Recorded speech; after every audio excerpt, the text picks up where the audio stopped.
আপনার সিম কার্ড যদি হারিয়ে যায় বা ব্লক হয়ে যায়, তাহলে কি গুগল পে, ফোনপে, পেটিএম সব বন্ধ হয়ে যাবে? আর আপনার ব্যাঙ্ক অ্যাকাউন্টে টাকা কি নিরাপদ থাকবে? আজকে পুরো বিষয়টা সহজ ভাষায় জানবো। বর্তমানে ইউপিআই অ্যাকাউন্টে আপনার মোবাইল নাম্বারের সাথে লিঙ্ক থাকে, তাই সিম কার্ডে একটা গুরুত্বপূর্ণ ভূমিকা অবশ্যই আছে। কিন্তু সিম ব্লক হলেই ব্যাঙ্ক অ্যাকাউন্টে টাকা উধাও হয়ে যায় না।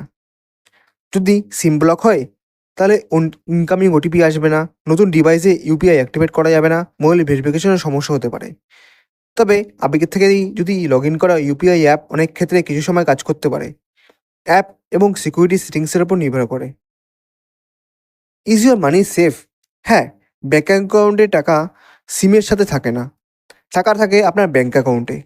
সিম ব্লক হলে মূল সমস্যা ভেরিফিকেশন এবং ওটিপি নিয়ে, তাই প্যানিক করা দরকার নেই। সিম হারালে সঙ্গে সঙ্গে টেলিকম অপারেটরকে কল করুন, সিম ব্লক করুন, ডুপ্লিকেট সিম নিন। ইউপিআই পিন কারোর সাথে শেয়ার করবেন না। মনে রাখবেন, সিম ব্লক মানেই ব্যাঙ্ক অ্যাকাউন্ট ব্লক নয়। তবে দ্রুত অ্যাকশন নেওয়া খুবই গুরুত্বপূর্ণ, কারণ নিরাপত্তার ক্ষেত্রে বেশি দেরি করা উচিত নয়। এরকম আরও ভিডিও পেতে চ্যানেলটা সাবস্ক্রাইব করে পাশে থাকুন। ধন্যবাদ।